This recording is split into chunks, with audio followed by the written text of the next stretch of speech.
Good day everyone. I'm here to tackle the problem number 5 about the case of Eileen.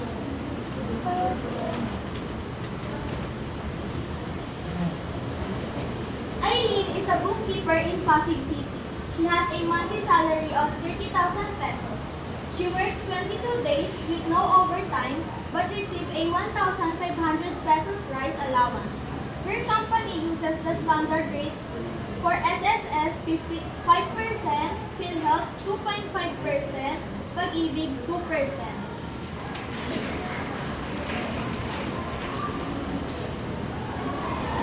Compute the daily and hourly rate.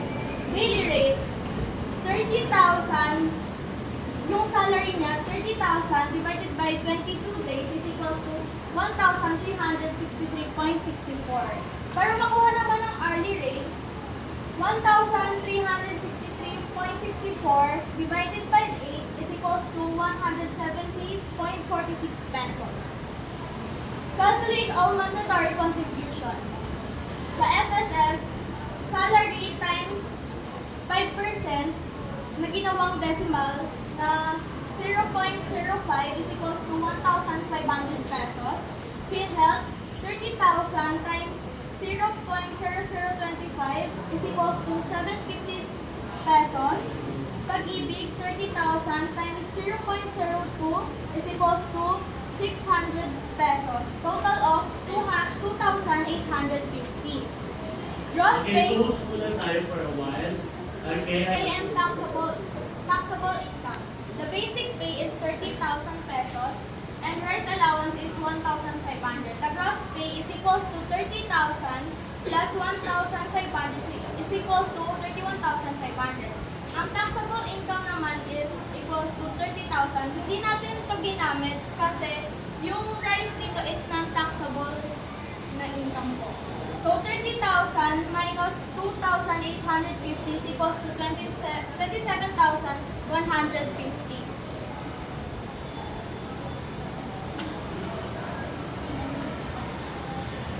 Okay, dapat yung total lang dun sa mandatory contribution is 2,450. Sulat ko sa board para hindi ka manipulator. 2,450. Okay, dyan na sa green board. Yan. Kasi 200 lang dapat yung pag-ibig yan.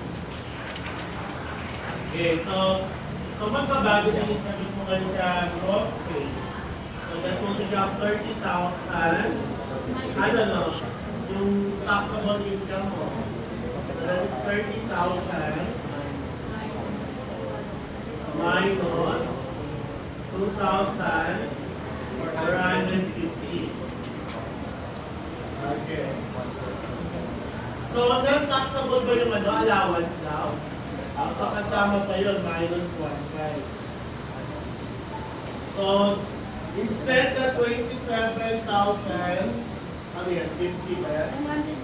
150. So, dapat 2650 lang. 26,050. Okay. Tama ba? 26.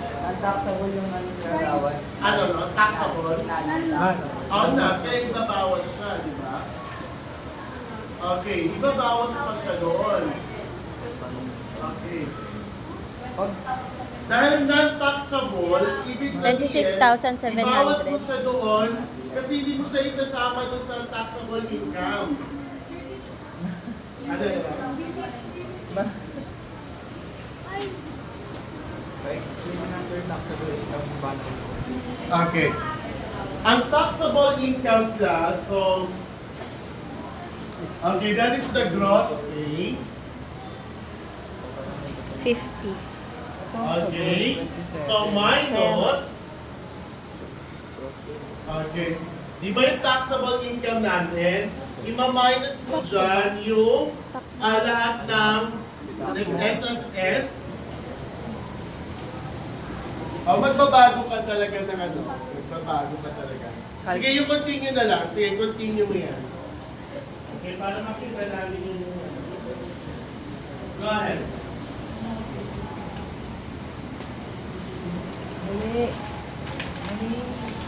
The next is compute withholding tax based on train law.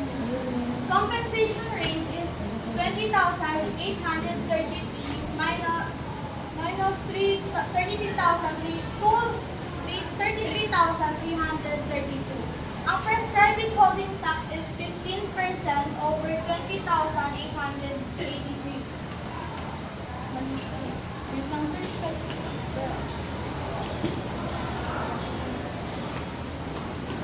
So, ang nakuha dito is, ang nakuha dun sa taxable income is 26,700. Maminus siya sa 20,833. Na mag-i-equal sa 5,867. Ang 5,867 ay ita-times sa 0.15, which is 15%.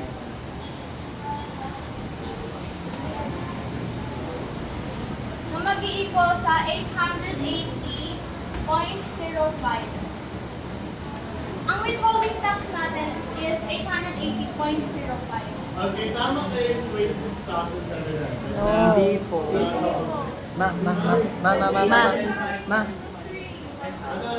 20. Is 20,833 to 33,332.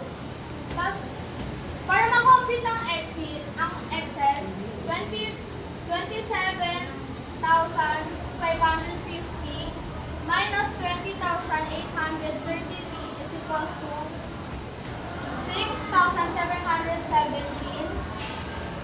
Para ma-compute ang holding tax, ita-times lang po sa 15%.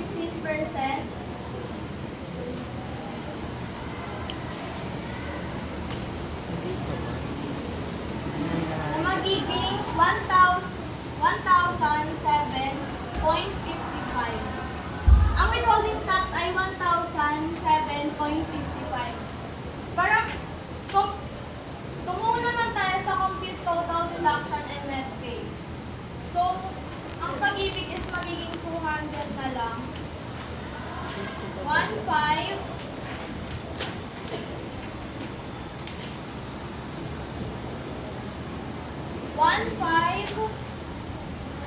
plus 750 plus 200 plus withholding tax na 1,007.55 na mag-i-equal sa 3,457.55. Ang 3,457.55 ay ima-minus sa gross pay natin na 31,500.